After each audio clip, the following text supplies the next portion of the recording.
Bonjour tout le monde, bienvenue au troisième épisode de Artichaut, le balado cultivé. Cette semaine, avec mon fidèle ami Jonathan. Jonathan, comment vas-tu? Ah, ça va très bien, merci. Très content d'être ici encore ce soir. Yes, on est très content. Cette semaine, on reçoit notre premier invité musical. On le connaît notamment pour sa participation à La Voix 2019, son travail avec Laurence Jalbert, ainsi que son travail dans la communauté avec son organisme Une chanson pour quelqu'un. J'ai nommé Tommy-Charles Bernier. Comment vas-tu, Tommy-Charles? Hey, hey, good evening, ladies and gentlemen. Ça va? Ça va, vous autres? Ça Ben, va, ça va yeah. super bien. Écoute, je suis vraiment très content de te recevoir à l'émission cette semaine pour parler de ton travail en tant que chanteur, en tant que musicien, en tant que compositeur et tout autre qui adonnera à être intéressant d'aborder. Et moi, et moi de même, tout à fait heureux comme un Bouddha dans le miel. Comme le dit si bien l'expression populaire, effectivement. Écoute, Charles, pour ceux qui n'auraient pas encore eu le plaisir de faire ta connaissance, est-ce que tu pourrais nous résumer un peu c'est quoi Tommy Charles pour toi? Ben, c'est sûr que ma vie a changé drastiquement depuis la guerre du Vietnam, là. C'était pas. Il y a un avant-guerre et un post-guerre du Vietnam. Mais depuis plusieurs années, j'étais un gars de la rive sud de Montréal. Puis je suis un gars qui a choisi la musique comme médium ou comme chemin de croix pour essayer de donner de l'amour et de la lumière dans le monde et que tout le monde soit heureux. Quelle belle vocation, quand même. Et dis-moi donc, Tommy Charles, la musique, rentrons dans le vif du sujet tout de suite. Mhm. Pourquoi la musique? Euh, je pense que c'est la question, la question de ma vie, en fait. Le, le, Hmm. le pourquoi et le sens profond de tout ça. Peut-être un jour, sur mon lit de mort, j'en aurai la réponse, mais disons que c'est l'appel. C'est l'appel pour moi. C'est la manière que j'ai l'impression que l'au-delà me demande de procéder. Ni plus ni moins, wow. Hmm. Et écoute, comment dire, c'est effectivement une bonne réponse à une question très grande. Mais si je te demande un petit peu plus concrètement, quand est-ce que tu as ressenti cet appel-là? Qu'est-ce qui a fait que tu as ressenti cet appel-là plus jeune, qui a fait que tu Hmm. t'intéresses à la musique? Ça a commencé jeune, mais je te dirais que euh, à quelque part au secondaire, à un moment donné, j'ai réalisé que mon père avait acheté une guitare électrique. Mhm. Il m'avait dit un jour je vais devenir un bluesman, mais finalement il l'a jamais pris, puis elle a toujours resté accrochée dans un salon qu'on avait chez nous. Puis à un moment donné, je sais pas. Je sais pas si ça vient avec le développement de la testostérone puis de toutes ces choses-là, mais il y a quelque chose qui a fait en sorte qu'à un moment donné, comme dans un film, là, il y a eu un rayon de lumière qui est rentré par la fenêtre puis qui a comme éclairé la guitare au fond de la pièce. Puis je l'ai pris dans mes mains, puis j'ai joué une tune de Nirvana à 15 ans. Puis ça a commencé. Puis Laquelle? ça... Je veux savoir laquelle. On doit Hmm, savoir laquelle. je saurais pas te dire. Je saurais plus te dire, mais je Ok. sais que dans ces années-là, c'était pas mal ça, là. Hmm. Fait que tes Ouais. premiers amours musicaux, c'était plus de l'ordre de Nirvana ou il y avait autre chose avant? Non, non, moi je viens d'une famille, ben, en tout cas du bord à ma mère, ça a toujours été le country, puis du bord à mon père, ça a toujours été le blues. Fait que Mhm. j'étais un peu à la croisée des chemins de ça, comme, comme il me plaît de dire, mais disons qu'au secondaire, c'était pas cool de dire que tu tripais sur Dolly Parton puis Kenny Rogers. C'était plus Euh, cool si t'avais les jeans troués puis un peu les cheveux d'en face puis que t'étais pas trop d'accord avec l'autorité. T'es un petit peu plus grunge. Ouais, c'est ça. Fait que Nirvana a été Rébellion. mon catalyseur à Hmm. cette époque-là. Ah. Écoute, Et donc, c'est comme ça que moi, je m'identifie à 100% à cette anecdote-là. Je continue, je suis totalement, je comprends totalement d'où tu viens. Mais ça, Ouais. tu sais, puis c'est temporaire, ça dure quelques Mm. années. Après ça, vers la fin du secondaire, le psychédélisme arrive. Fait que là, ben, c'est plus des bands comme The Doors. Après ça, j'ai eu un hommage à The Doors avec les Boys à l'époque, un de mes premiers bands de garage, mes bons vieux chums de gars. Puis finalement, ben, j'ai fini par me calmer puis à retourner dans de la musique plus de tes non, ma racines. tante, là. Ouais. Mais oui, justement, moi, la première fois que je t'ai entendu chanter, justement, c'était dans le cadre de ton hommage de ton groupe d'hommage à The Doors. Et évidemment, T'es sérieux? Ça fait longtemps d'abord. ouais, il me semble, si mon souvenir est bon. Mhm. Et j'avais évidemment remarqué un certain parallèle à cette époque-là, surtout dans le contexte avec ta voix et celle de Jim Morrison. Mais on a vu comment tu as décroché la guitare, mais la voix, elle, comment. Ton chant, je veux dire, pas l'émission à laquelle tu as participé. Comment tu as développé ça, ton chant? Qu'est-ce qui t'a influencé là-dedans? Ben, ça a toujours ça a toujours simplement été mon premier instrument, je pense. Ouais. Ça a été, j'ai toujours voulu chanter les chansons en premier, je pense, avant de les jouer. Puis la guitare, elle a comme juste été le facilitateur, là, qu'est-ce qui me permettait de jouer de la musique pour moi chez nous, puis d'apprendre, puis de développer cet art-là dans mon, euh, dans mon innocence à l'époque, puis dans ce que mon âme, mon corps avait besoin c'est le désir de s'exprimer puis tout. La guitare a comme vraiment c'est vraiment ajouté dans le paysage à cause de ça, je pense. Mais j'ai tout le temps voulu chanter. J'ai toujours tout chanté. Qu'est-ce que j'aimais, je pense. Mhm. C'est quelque chose qui t'habite depuis toujours, Hey, depuis je la... peux peut-être d'ailleurs faire une petite parenthèse là-dessus, parlant de chanter. Je sais de sources sûres, là, je vais peut-être te surprendre un peu avec ça, mais tu as participé à la chorale Le Cœur de la Montagne à Belleuil. Ouais, ben Donc, est-ce que c'est à peu près dans ces mêmes années-là. ouais, c'était avant ou après que tu as commencé à jouer de la guitare? C'était à peu près en même En temps même parce temps, ouais. que j'ai rentré dans cette chorale-là, j'avais 15 ans. Là, j'étais le plus jeune. Là. Je venais de faire descendre la moyenne d'âge là, de beaucoup. Là. J'ai été vraiment adopté par comme 100 grand-papa, grand-maman, mon oncle, ma tante. Là. C'était Ah vraiment. ouais, mais c'est ça, c'est... Ça l'a été vraiment, comment je pourrais dire. Ces gens-là, là, je leur dois tellement, je les aime tellement. Ils ont vraiment été comme mon dojo, là, euh, ton lieu ça a été, d'entraînement. ça a été mon lieu d'entraînement, ça a été mon lieu de recueillement, ça a été tout pour moi là, dans ces années-là. Ça a Ah vraiment ouais. fait ouais, ça a vraiment façonné beaucoup de choses Mais c'est pour ça, moi. puis c'est intéressant quand même parce que je veux dire, tu parlais justement tantôt là, que c'était pas cool d'aimer le country quand t'es au secondaire, pis t'aimes mieux mais tu sais, chanter dans une chorale aussi, c'est quand même quelque chose d'assez atypique, là. Pas que je dis que c'est pas cool, c'est super cool, Ouais, mais tu comprends, tu sais, quand t'as 15 ans, ben Ouais, oui. pour un c'est quand même adolescent, oui, rare oui. auprès de tes amis adolescents que tu connais un de tes amis qui chante là-dedans, tu sais, dans une chorale. Mais Ouais, mais il y avait quelque chose, il y avait quelque chose à l'intérieur de moi qui avait soif de ça. Tu sais. mhm. Il y a quelque chose de spécial, hein, tu sais, vous savez, les gars, dans la musique classique, Oui. dans la grandeur de ces œuvres-là, puis tout Ouais. qui nous touche, peu importe c'est quoi notre âge, notre langue, puis tout ça. Puis moi, à l'époque, j'étais beaucoup. Je suivais beaucoup mon intuition, puis j'étais encore vraiment comme dans de la découverte la plus innocente qui soit. Fait que ça m'a comme juste. J'ai juste eu l'appel, puis je me suis inscrit, puis ça a fonctionné. Puis finalement, ça a Wow. donné que j'ai resté là. Je suis resté là pendant peut-être 5 ou 6 ans, je pense, jusqu'à temps que je m'en aille en Amérique du Sud. Puis c'est ça. Ça a été Ben, ma deuxième maison pendant plusieurs années.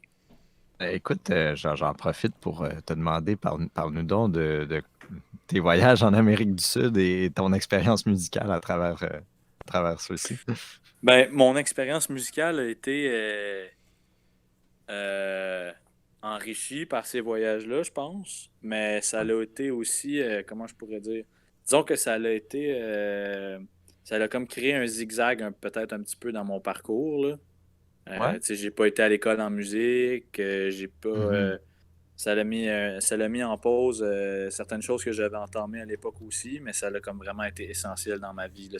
Mhm. C'est un chapitre essentiel, c'est sûr. Ben, à 19 ans, à un moment, j'ai rencontré quelqu'un, puis finalement, j'ai été 3 ans en relation avec cette fille-là, puis on a voyagé in and out là, du aller-retour Canada, Amérique du Sud pendant plusieurs années. J'ai étudié une langue autochtone là, qui s'appelle la langue quechua là-bas au Pérou pendant un temps. J'ai travaillé comme interprète dans cette langue-là pour une communauté dans laquelle j'étais. J'ai été en Uruguay pendant plusieurs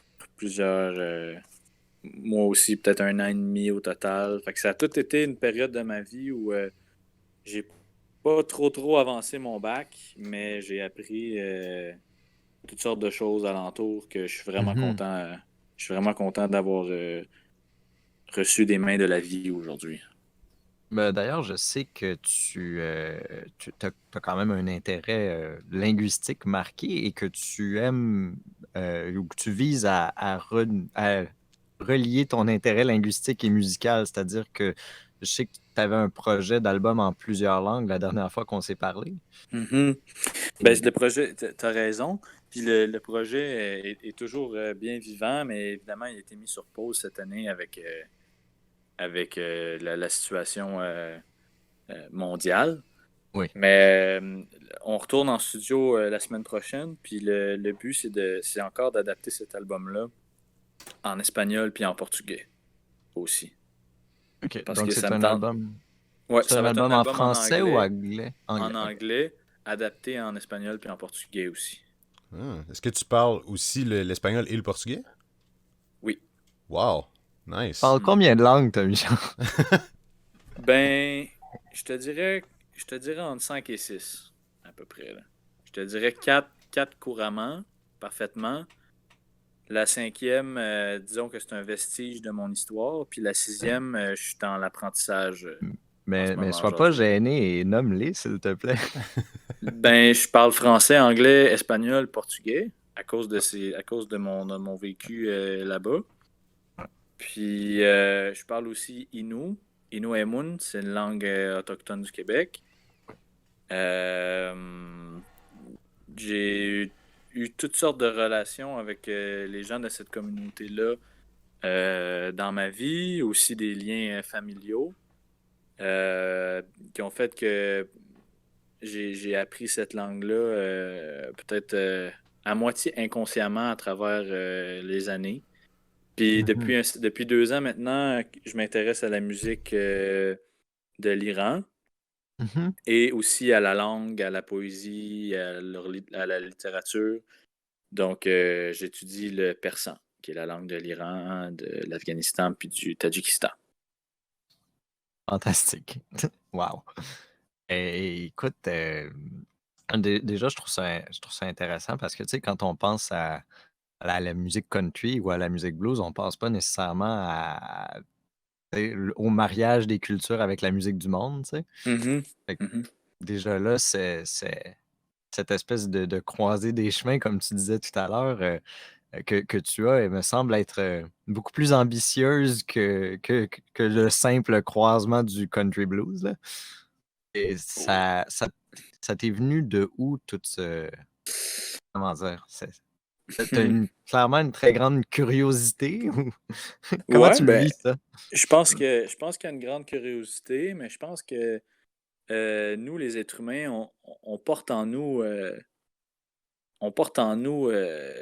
sans rentrer dans le fascinant monde des vies antérieures et de tout ça, je pense qu'on Mhm, porte en nous l'humanité plus grande aussi de notre vivant, puis qu'il y a quelque chose de profondément iranien en toi puis moi, puis il y a quelque chose de profondément péruvien en toi puis moi quand même. Parce que mhm, c'est des choses qui sont aussi profondément humaines. Fait que tu sais pas si sont profondément humaines ou si sont profondément péruviennes ou iraniennes, mais tu les portes définitivement à l'intérieur de toi. En tout cas, moi, c'est ce que je pense.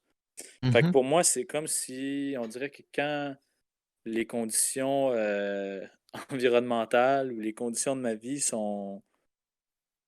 sont propices, ben ça germe. Ça arrive un peu de nulle part. Puis il y a un artiste en moi qui est comme juste un peu obnubilé par ça, puis fasciné par ça, puis qui décide de comme s'engager dans ce chemin-là. Tu sais, pour moi, la musique iranienne, c'est la musique persane, ça a été vraiment out of nowhere. J'apprenais le russe. Puis, mais c'est Pourquoi pas, vrai, tu sais? Pourquoi pas On va ça? l'ajouter à la longue C'est ça. liste. j'apprenais le russe, puis je cherchais de la musique russe qui m'intéressait, parce que moi, ça va souvent en pair, là, c'est un peu indissociable.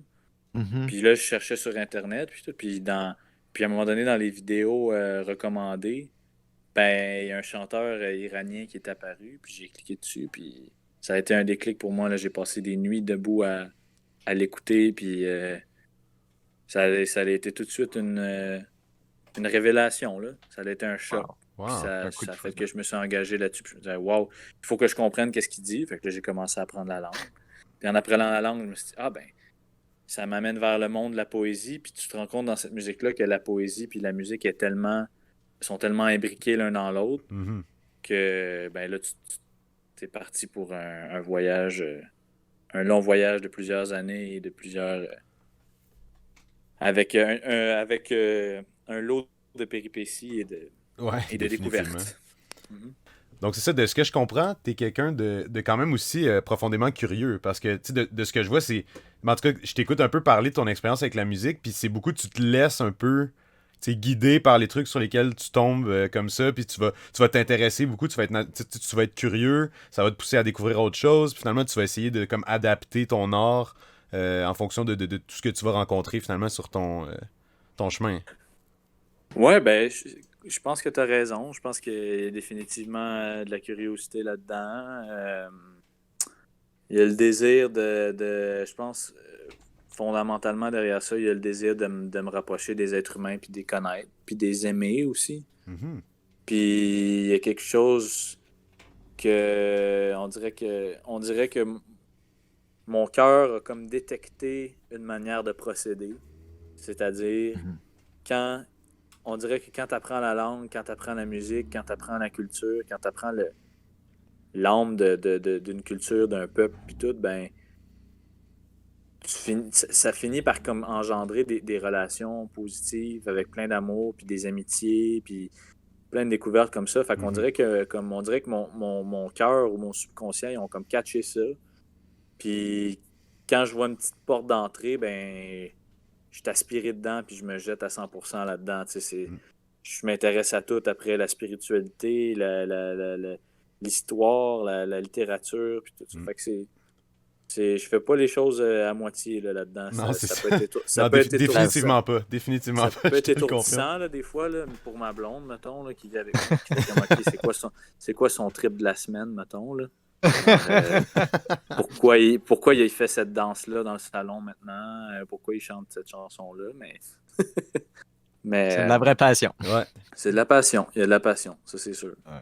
Non, mais c'est le Ben, fun de écoute, t'entendre parler du côté vraiment humain, là, justement, de tout ça. C'est, tu sais, tu me sembles être quelqu'un de très ouvert au monde, puis de très, justement, comme je vais me répéter, mais un peu très curieux, justement, aux différentes cultures, puis c'est parfaitement louable. Vraiment, j'ai mon chapeau là-dessus. Laurier, tu disais? oui, non, pas de problème. Ben, c'est ça, tu parles de passion, mais il y a aussi clairement, par ta passion, tu vas aller après ça te lancer dans quelque chose puis rechercher un apprentissage. Je me demandais si tu pouvais nous parler un petit peu justement de ton background. Tu sais, t'as-tu une formation musicale? Je veux dire, tu as fait du chant avec le chœur, mais est-ce que tu as suivi des cours de chant, de guitare, quelque chose, ou c'est tout par Euh, toi-même? ben pendant longtemps, non, j'avais pas de formation, mais là, ça fait 2 ans que j'étudie le chant classique avec une professeure privée, Madame Catherine Pinard, qui est une magicienne de la voix, qui a travaillé On la avec salue. le Cirque du Soleil, puis avec plein de grands artistes, mais qui est une femme tout à fait exceptionnelle. J'espère que les chanteurs qui vont écouter ça vont se garrocher sur ce nom-là. C'est vraiment une dame d'exception dans ce métier-là et dans la vie. Donc, Catherine, elle m'accompagne dans le chemin de ma voix. Puis ça fait aussi maintenant un temps que j'étudie la musique persane. Fait que j'apprends un petit peu la théorie puis musicale là-dedans. Mais sinon, jusqu'à il y a 2 ans, j'avais pas vraiment appris j'avais pas vraiment appris la musique. Non. Ouais. C'est ce qui en dit long sur ton talent alors. Mais Je te remercie. oui, parce que Dieu sait que quand on t'entend, on croirait pas que tu sais pas ce que tu fais. Bon, on va le dire comme ça. Pas que Non, exactement. Ben, c'est vrai. Bien C'est vrai. formulé. Je sais pas trop qu'est-ce que je fais, mais j'ai du fun. Ben, Ben, c'est le nous aussi. principal. Ça vient du cœur, c'est ça, c'est ce qu'il faut. Mais non, c'est super. Puis disons, on tourne autour, tu parles d'il y a 2 ans, etc. Là, on est en 2020. L'an passé, tu as fait la voix. Ouais. Euh, comment, comme, comment c'est arrivé? Qu'est-ce qui t'a porté là? Puis qu'est-ce que t'en retires? C'est arrivé que j'ai arrêté d'avoir une tête de cochon, puis j'ai fait confiance au monde autour de moi qui m'ont dit essaye, essaye voir. Fait que ça c'est la première réponse. La deuxième réponse, c'est ça a été une très, très, très belle expérience. Très formatrice, très révélatrice, surtout au niveau personnel. Puis, Comment ça? ce qui m'amène à la troisième réponse, qui est qu'est-ce que j'en retire? Ben, c'est sûr que si tu veux faire ce métier-là, il faut que tu comprennes un petit peu c'est quoi les attentes du métier, c'est quoi la réalité derrière les caméras, c'est quoi le fait de devenir une figure publique, c'est quoi les responsabilités que ça demande. Il y a Mhm. beaucoup il y a beaucoup de choses, il y a beaucoup d'apprentissage dans ce métier-là. Avant de dire du jour au lendemain, on est connu ou on fait ça, puis notre face est sur une affiche ou à la télévision. Il y a beaucoup de choses. Ça n'a pas l'air de ça, mais c'est Mhm. c'est demandant pour un être humain quand même de vivre ça. Ça a son lot de conséquences et son lot de choix et de responsabilités. Donc, pour moi, ça a vraiment été ça. Ça m'a pas vraiment. C'est pas nécessairement dans mon monde intérieur créatif en tant qu'artiste que je sens que ça m'a influencé, mais c'est plus dans. Ça m'a plus permis de me poser des questions sur j'ai-tu vraiment envie de faire ça comme métier, puis de quelle manière j'ai envie de le faire. OK. Ben, écoute, ça t'a permis de te poser la question, j'ai-tu vraiment envie de le faire comme métier et de quelle manière? Et Mhm. est-ce que tu as trouvé des réponses à cette question-là?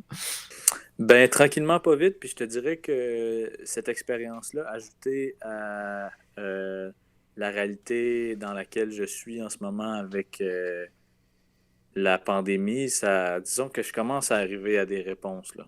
Je commence à me sentir plus libre dans mes choix. Je commence à me sentir un peu plus maître de qu'est-ce que j'ai envie de faire avec ça. Puis je commence à me dire, OK, ça serait quelque chose que je ferais pour les autres, puis ça serait quelque chose que je ferais pour moi. Ça serait quelque chose que j'ai déjà eu envie de faire, mais que j'ai plus envie de faire, puis j'ai le droit de plus envie de vouloir le faire. Mhm. Donc, c'est toutes ces choses-là, là, ces deux expériences fortes qui ont influencé profondément ma réalité.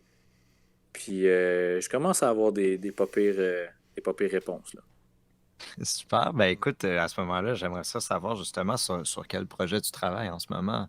Je sais que, évidemment, tu continues à travailler avec une chanson pour quelqu'un, mais puis là, on a parlé un peu de ton projet d'album en plusieurs langues, mais j'aimerais ça t'entendre faire le tour de ça un petit peu plus clairement. Ouais, OK, pas de problème. Ben, une chanson pour quelqu'un, c'est plus difficile en ce moment parce Ouais, ouais, on peut ouais. pas visiter beaucoup comme bon nous semble. Mais il y a quand même eu des visites qui ont été faites pendant la pandémie, mais ça existe, puis ça va continuer d'exister, puis ça va peut-être prendre une autre forme, mais la fondation est construite pour ça. Mon album va être bientôt enregistré, probablement ce mois-ci ou le mois prochain. Justement, là, je suis en train d'organiser des sessions de studio, puis tout ça. Fait que ça va être fait bientôt. Puis en ce Ça va moment, être, excuse-moi, oui, Tommy, ça va être un album de quel type de musique pour. ça va être un EP de 5 chansons et on fait ça volontairement très, très anachronique, très vintage. Ça va sonner comme un peu du country crooner des années 50-60, là. Vraiment OK. cheesy, vraiment léché, là. On veut Nice. Super. vraiment, on veut vraiment, on veut vraiment créer un espèce de petit hublot vers, Une autre vers, époque. vers une autre époque, mais avec des compositions qui ont été écrites dans les 2 dernières années. Par toi? Puis par moi. Ou coécrites avec des gens aux États-Unis. Mais ouais, ma main a été au moins à un moment dans, euh, dans ces chansons-là. Puis Mhm. finalement, le dernier projet sur lequel je travaille en ce moment avec un compositeur iranien, c'est de travailler, d'arriver à faire un genre de crossover entre la musique persane traditionnelle puis de la musique connue ici en Amérique du Nord ou dans le monde occidental. Fait qu'on Mhm. essaie de faire quelque chose qui va être authentique dans les deux cultures musicales. Puis on va faire des tests. Écoute, on va voir comment c'est reçu chez les Occidentaux, puis comment c'est reçu chez les Iraniens, et même chez les Iraniens occidentalisés, les Iraniens qui vivent ici Mhm. depuis un certain temps. Fait que ça, c'est à venir. On est vraiment là-dedans en ce moment. Super. Hey, j'aimerais ça, If I May. J'aimerais ça t'entendre parler un peu de l'origine de ta fondation, par contre. Genre, qu'est-ce qui a mené à sa création, puis un peu c'est quoi qui t'a donné envie de faire ça? Je trouvais ça intéressant que t'en parles un peu plus. Ben, c'est une fois que quand tu fais de la musique, tu te rends compte à quel point ça fait du bien. Puis je pense que tu veux juste faire. Moi, je voulais juste faire du bien aux gens, simplement. Puis je me suis dit que pour moi, c'était facile. Pour moi, c'était naturel de vouloir le faire de cette manière-là. Puis je me suis dit qu'on m'avait beaucoup, beaucoup donné dans ma vie. On avait cru en moi depuis longtemps. On continue de le faire. J'ai été très, très, très chanceux, très gâté, très généreusement appuyé. Tu sais, si je pense juste à mon expérience avec Laurence, qui m'a accueilli dans son monde, qui m'a donné des Laurence dizaines, Jalbert. voire ouais, avec Laurent Jalbert, des dizaines, des douzaines, voire une centaine d'opportunités de spectacles. Wow. Elle m'a ouvert, elle Mhm. m'a amené partout. Écoute, vraiment de manière complètement euh, selfless, désintéressé, tu sais, vraiment dans le don de soi, de son temps, de son public, de son art, de son. Mhm. Donc, j'ai eu envie de. J'ai eu envie, là, moi aussi, là, de donner à Redonner. des gens, Mhm. de redonner. Puis je me suis dit que qu'il y avait sûrement du monde qui avait envie d'écouter de la musique, puis qui en avait vraiment, vraiment besoin Mhm. en ce moment, mais qui avait peut-être Euh, pas de voix pour le dire. On aimerait avoir de la musique, puis ça nous ferait du bien à nous aussi. Fait que j'ai décidé d'aller à la recherche puis à la rencontre de ces gens-là. Ben oui, j'en profiterai juste pour te demander de nous résumer en quelques lignes. C'est quoi une chanson pour quelqu'un? Je pense qu'on ne l'a pas fait Ouais, c'est encore et ça. je suis sûr que ça va C'est intéresser. vrai. Ben, c'est un organisme à but non lucratif dont la mission est de diminuer l'isolement dans des endroits où justement c'est vécu puis c'est ressenti à travers la musique, en amenant la musique euh, gratuitement ou à très très très faible coût. Donc ça peut être dans des maisons pour personnes âgées, ça peut être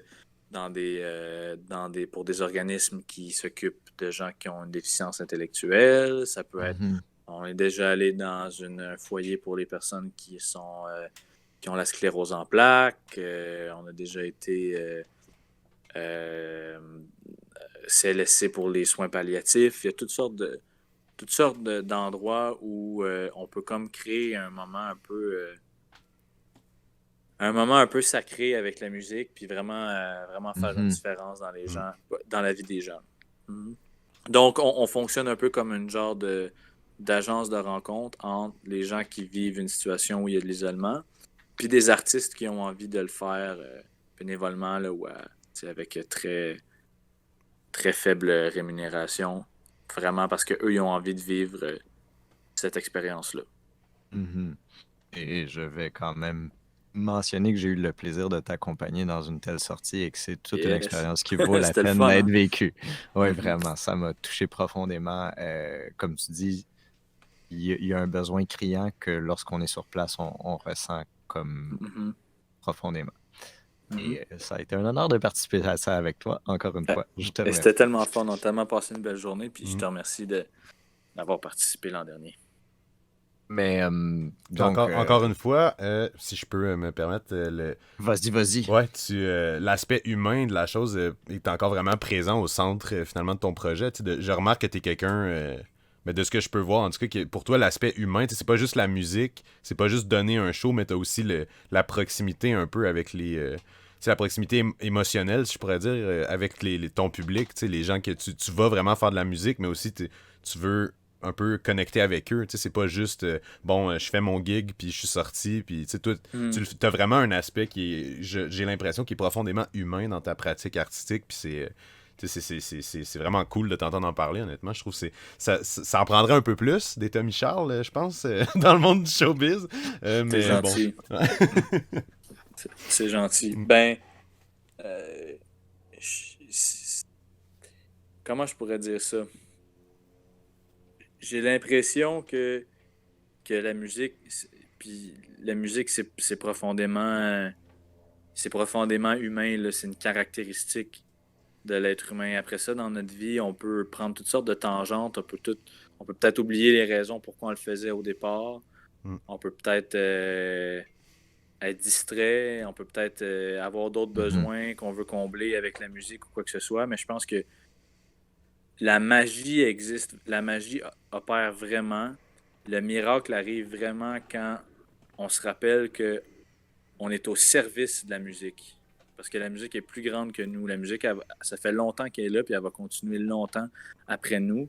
Mais nous, on peut être un bon canal pour la musique. On peut se Mhm. mettre au service de la musique pour on peut se tasser du chemin nous-mêmes avec nos propres affaires, nos propres idées, notre propre tête. Puis on peut se mettre Mhm. au service de la musique, puis la laisser accomplir son œuvre. Puis là, c'est là qu'on va se rendre compte que quand on fait ça, ben, on se perd pas nous-mêmes, en fait. On se retrouve. Elle vient illuminer qui on est.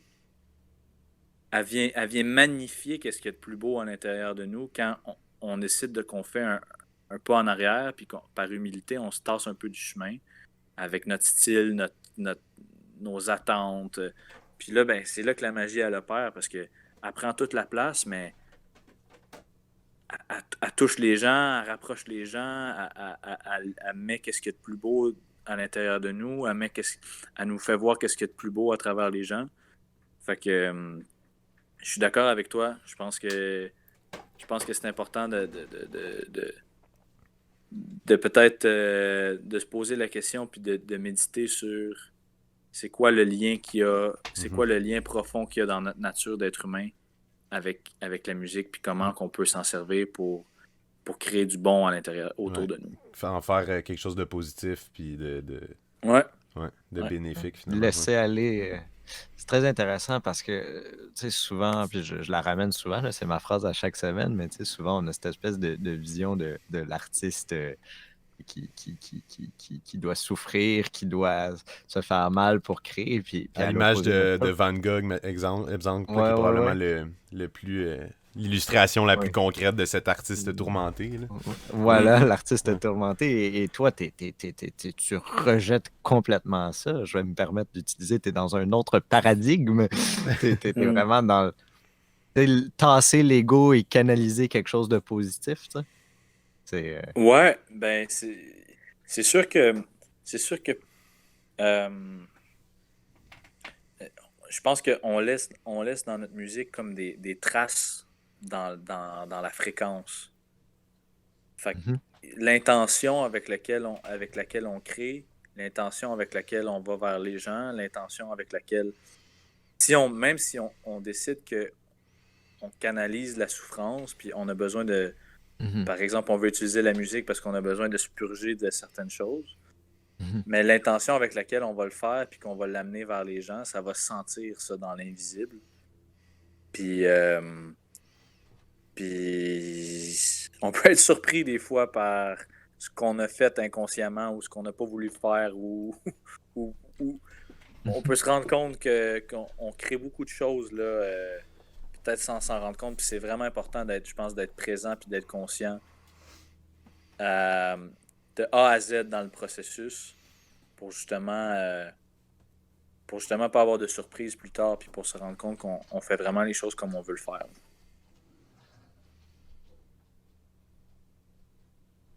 Écoute, super belle intervention. Je pensais presque qu'on avait perdu l'audio pendant un instant. J'étais comme. Non, non. Est-ce que tout le monde est là? Ok, ouais, c'est bon. Ouais, non, mais guys, deep. Ouais, c'est ça, ouais. Mais non, c'est sûr quoi rajouter après ça. Oui. C'était super bien exprimé, là, vraiment. Je pense qu'on se rejoint sur bien des points, en fait. Puis c'est quelque chose que je trouve qui est très commun. À date, bon, on a eu 3 invités, là, je veux pas m'avancer trop vite non plus, mais dans nos invités jusqu'à présent, c'est que le côté humain de la pratique est vraiment, vraiment central à beaucoup des pratiques artistiques. Puis on se rend compte que c'est un peu comme tu dis, l'art, c'est quelque chose de profondément humain qui vient un peu nous rejoindre, peu importe. Ça transcende un peu la nationalité, ça transcende le langage. C'est quelque chose que tu peux me chanter une chanson en espagnol, puis j'ai pas besoin de comprendre ce que tu dis pour comprendre ce que tu veux dire, ou bien du moins saisir le message puis l'émotion que tu veux transmettre. Puis c'est la même manière que Pierre-Marc parlait de ses plateaux de tournage, comment tout le monde allait contribuer, de la même manière que Vincent ensuite il nous a parlé de l'ambiance dans des shows, de l'importance du public dans sa création. D'interagir avec le public. Ouais. Comment que. Puis je trouve que c'est.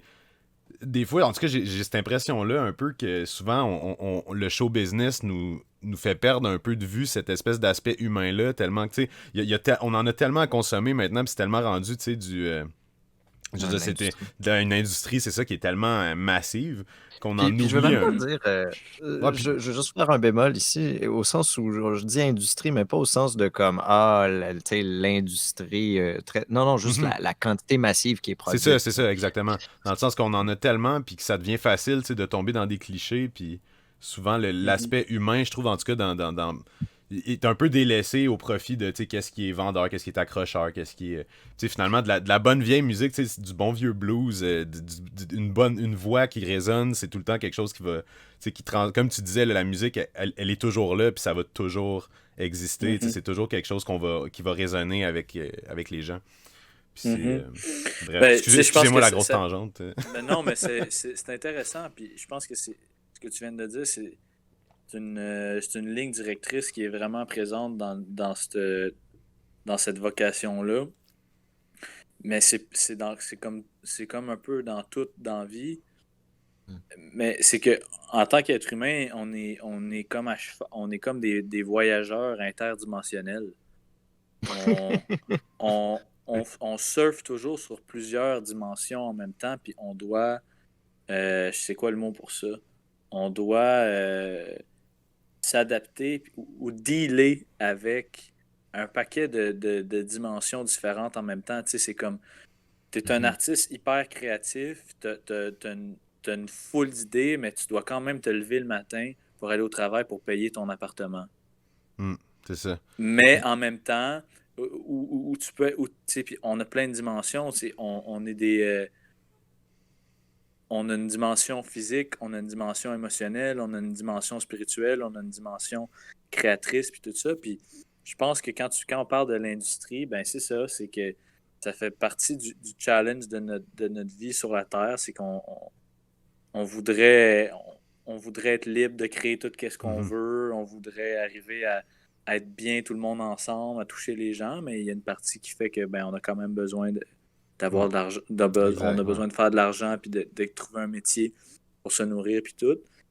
Donc c'est ça fait c'est des drôles de contrastes, mais ça fait partie de la vie, puis le défi c'est je pense d'être heureux avec à travers toutes ces dimensions là en même temps. Justement, un équilibre. Justement, j'aimerais ça te demander un petit peu, là, présentement, est-ce que tu vis de la musique ou sinon, comment tu fais pour payer ton appartement dans tes mots? En ce moment, non. J'arrive pas à vivre de ma musique. Ça serait pas possible parce que moi, j'ai eu plusieurs dizaines de spectacles qui ont été annulés aussi Ben oui, cette surtout, année. surtout cette année, là. Mais- Ouais. Je m'enlignais cette année pour commencer à être autonome, mais avec ça, avec la situation actuelle, il a fallu que je trouve autre D'autres chose. sources de Jusqu'à revenus. récemment, j'étais un travailleur d'entrepôt, mais là, j'ai commencé cette semaine comme enseignant dans une école secondaire. Fait que Ah, j'ai mon Félicitations. contrat pour l'année. Fait que Wow. je peux pas faire beaucoup de musique, de spectacle, mais je peux faire quelque chose de valorisant quand même cette année. Puis je suis vraiment primé, vraiment motivé pour ça Écoute, aussi. c'est cool, je ça. te souhaite beaucoup de succès pour ça. Merci beaucoup, les gars. Je doute pas que tu manques. Voyons, je veux bien la formuler celle-là. Je suis sûr que tu ne manqueras pas de la sensibilité dont tes élèves bénéficieront.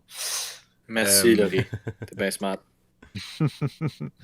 mais non, tu vois, c'est intéressant. Donc, quand tu t'enlignais pour vivre de ta musique, ce qui te permettait de le faire, c'était les spectacles aujourd'hui. Ouais, en grosse partie. En grosse Ouais. partie parce que j'ai pas de matériel là, qui roule qui me permettrait d'en dégager des revenus. Mhm. Donc, c'est Suivre ça. avec ton hippie. Ouais, mais c'est évidemment l'idée là, pour l'avenir, mais c'est ça. Il faut. Je suis vraiment content de ça. Là, il y a eu une succession de bons timings pour moi cette année avec la pandémie puis tout ça. Écoute, ça allait créer tellement d'espace pour respirer, pour réfléchir, pour m'ajuster sur plein de choses. Fait que je suis Mhm. vraiment pas à plaindre. Je suis super heureux, je suis super bien, puis tout va bien aller. Ça va bien Nice. aller. On vous le rappelle Ben à ouais, ben l'aube ouais. de cette deuxième vague. Euh, Yes, yes. courage à tous. Écoute, c'est super. Il va falloir que j'en coupe une coupe de montage de moi qui dit écoute, c'est super. Hein? Ben non, man. Raw footage. Écoute, c'est This is the super. raw Qu'est-ce que tu veux que je stuff. te Ben oui, dise, ben oui, regarde. Michel? C'est super. Regarde. Écoute. Tu mentionnais plutôt, Michel, d'avoir travaillé avec Laurent Jalbert. Je me demandais un peu comment ça s'était fait, cette connexion-là. C'est une drôle d'affaire parce que j'étais en Amérique du Sud lors de mon dernier séjour en Uruguay. Et pour des raisons familiales, il fallait que je revienne. Et j'ai donc devancé le moment de mon retour au Québec de plusieurs mois, revenu un peu en panique. Puis en revenant au mois de septembre, ben, j'ai un bon ami à moi qui s'appelle Guy Saint-Onge, qui est un musicien euh, connu au Québec avec qui j'ai eu la chance de travailler. J'avais eu la chance de travailler plus jeune. Il Mhm. m'appelle puis il me dit Hey, tu te rappelles qu'on avait un spectacle ensemble avec l'Orchestre symphonique de Québec le 8 octobre? Puis là, je suis comme Guy, je me rappelais pas de ça, mais pas en tout. Puis là, ben comme de fait, je m'en vais faire mais pas en tout, là. Moi, mon retour était prévu comme pour janvier-février là, de 6 mois plus tard. Fait que j'avais vraiment pas ça à mon agenda. Puis je faisais pas beaucoup de spectacles à cette époque-là. Puis bon, bref, je me rappelais pas pantoute de ça. Puis je me demande même s'il me l'avait pas proposé, tu sais, lors d'une soirée bien arrosée, un peu, tu sais, comme deux gars qui s'aiment puis qui ont envie de conquérir le monde ensemble. Fait que, Oui. mais non, il était visiblement bien sérieux. Puis il dit, ben c'est ça, tout le monde va être là, Marc Hervieux, Bruno Pelletier, Ima, puis tout. Puis c'est un spectacle hommage à mes 40 ans de carrière que l'Orchestre symphonique fait. Fait que tu veux-tu venir chanter? T'es-tu toujours OK avec ça? So it's on? Ben oui, Guy, let's go. Fait que ça s'est passé de même. Fait que j'arrive au mois d'octobre, puis ben, je fais mon soundcheck là-bas.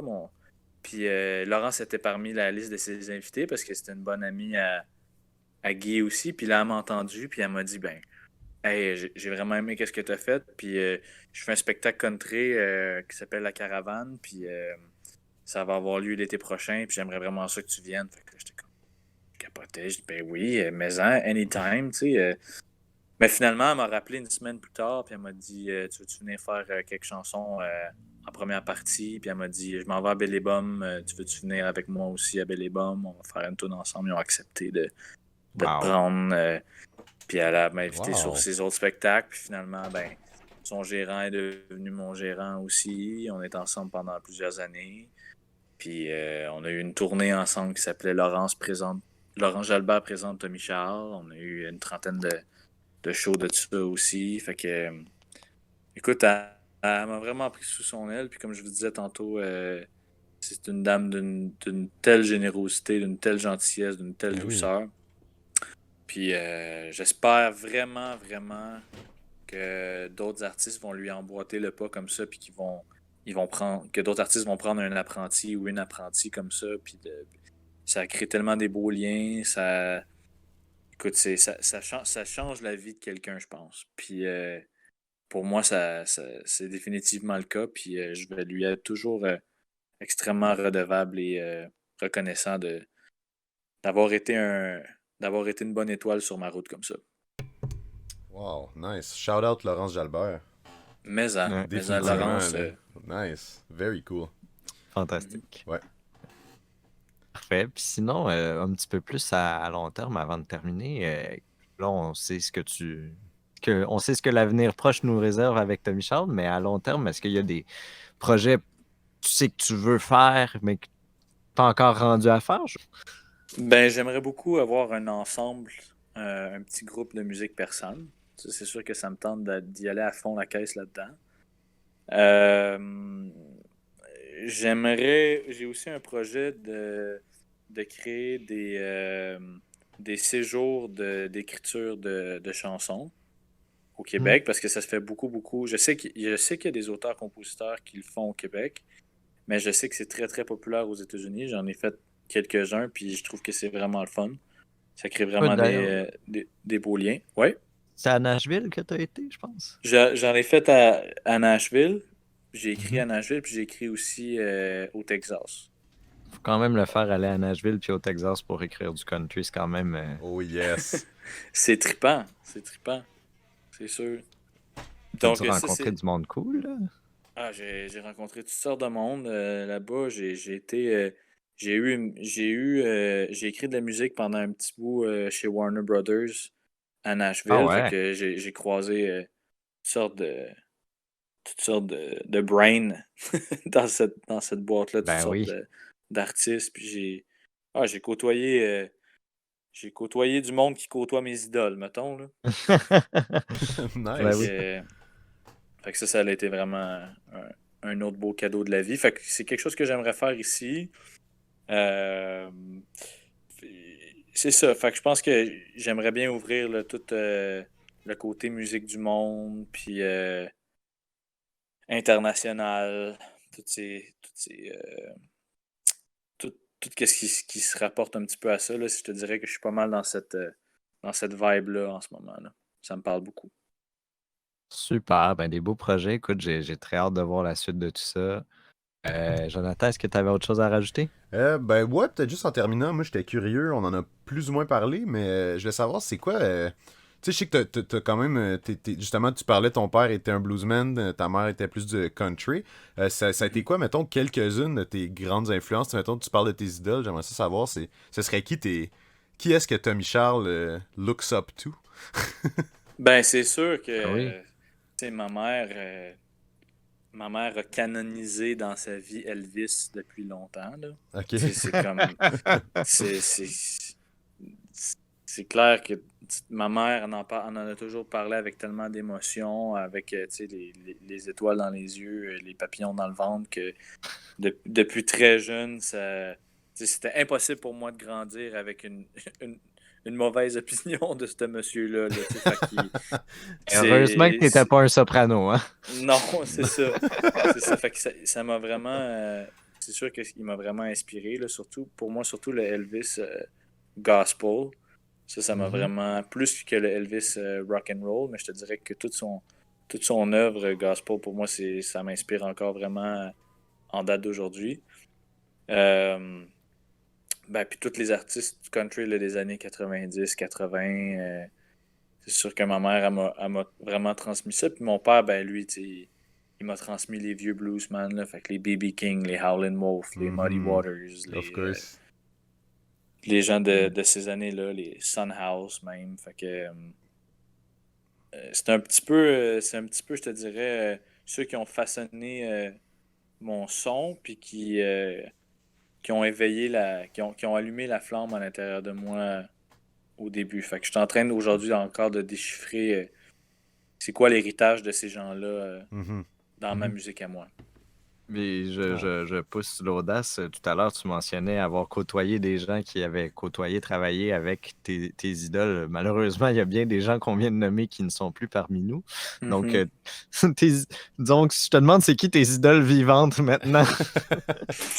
Ah, il y en a beaucoup, là. Il y en a beaucoup. Je pense que dans les chanteurs, il il y a un chanteur que j'aimerais vraiment rencontrer, puis avec qui j'aimerais vraiment échanger dans ma vie. C'est pas tout à fait dans le style que je fais, mais il y a Mhm. il y a comme quelque chose de magnétique, cet homme-là, puis c'est Stevie Wonder. J'aimerais Oui, bien ça. Je trouve que, en tout cas, il y a comme, j'ai l'impression que cet homme-là, il a accès à un savoir particulier, mystique, un vrai génie. qui m'intrigue vraiment, là. Donc, ça, c'est sûr que c'est quelqu'un que j'aimerais vraiment rencontrer. Il y a aussi un chanteur de musique persane, ben, le plus grand chanteur de musique persane qui s'appelle Mohammad Reza Shajarian, qui, euh, qui m'intrigue vraiment beaucoup parce que je suis en train de découvrir son art, puis c'est un peu comme le maître incontesté de cet art-là. Donc, je te Mhm. dirais que c'est comme des pôles autour desquels je gravite un petit peu en ce moment-là dans mes inspirations. Super. Nice. Est-ce que ça fait-tu le tour pas mal pour toi, Laurier? Ouais. Toi, Tommy, est-ce qu'il y avait autre chose que tu aurais aimé nous parler ou tu sais, quelque chose que tu aurais voulu partager sur. Euh, ben, moi, j'aimerais juste lancer un appel, dans le fond, aux gens qui nous écoutent. Si vous avez un projet original, quelque chose qui vous parle, que vous sentez une certaine, que vous aimez bien la vibe aujourd'hui, que vous sentez une certaine connexion avec ce que je vous dis, même si peut-être si on se connaît pas ou vous avez pas beaucoup d'expérience ou que vous vivez dans l'ombre, ben manifestez-vous, contactez-moi, on peut devenir des amis puis on peut créer des projets ensemble. Puis je trouve que c'est ça. Ben, on a on a beaucoup se donner entre êtres humains. On a beaucoup à se donner entre êtres humains et à partager. Donc, je vous remercie les gars de m'avoir permis d'avoir cette plateforme-là. J'ai vraiment aimé vos questions. Puis, Écoute, merci à toi, là. C'était tellement. C'était tellement facile, honnêtement. C'était pas. cool. Ouais, c'était vraiment, vraiment agréable de t'avoir, de te recevoir aussi. Puis, où est-ce qu'on peut te suivre, justement, pour les gens qui aimeraient te contacter ou qui veulent voir un peu ce que tu fais? Où Ben, est-ce... vous pouvez aller sur ma page Facebook, Tommy Charles. Parfait. Euh, j'ai aussi un compte Instagram, Tommy Charles Musique. Mais je suis en train de, de, de, de rafraîchir tout ça. Là. Bientôt, le look, la vibe de tout ça va changer un petit peu, mais c'est ne pas trop ne pas trop s'attarder aux apparences actuelles, mais car Papillon sortira de son cocon. Parfait. Parfait. Mais vous pouvez me contacter à travers ces pages-là, puis on va être en contact. Parfait. Super. Écoute, Une très belle invitation. J'invite tout le monde à la suivre parce que de travailler avec Tommy Charles, c'est une expérience ludique et spirituelle et que je Merci recommande. d'apprécier. Et malade. donc, Merci Jonathan aussi. Ça me fait plaisir. C'était tellement. Non, c'était vraiment cool. Je suis vraiment content de t'avoir un peu découvert un peu plus parce que sinon, je connaissais moins tout ce que tu avais fait. Puis, je suis vraiment. Je suis impressionné, honnêtement. Je trouve ça. T'as une belle approche. Ta vision de ton art, ta manière d'approcher la vie, pis tout ça, c'est comme. super inspirant, honnêtement. Si c'était pas de moi, je l'écouterais, ce podcast-là. Tu sais, ce serait le genre de podcast que je serais satisfait d'écouter. Je dis ça comme ça. Cool. C'est super gentil. Mais Bon. non, autre que ça, merci beaucoup, Tom Charles. Puis je pense que ça fait le tour pour ce soir. Ben vas-y, sign-nous off, Joe, sign-nous off. Alright, écoutez, ben merci tout le monde d'être resté avec nous. On se revoit la semaine prochaine pour le prochain épisode de Artichaut. Puis jusqu'à ce temps-là, ben écoutez, faites de l'art, hein? Créez. Ouais. Créez tout le monde. Yeah! Je vous donne ce devoir-là jusqu'à la semaine prochaine. Créez quelque chose, n'importe quoi. Puis on se revoit. On se revoit prochainement.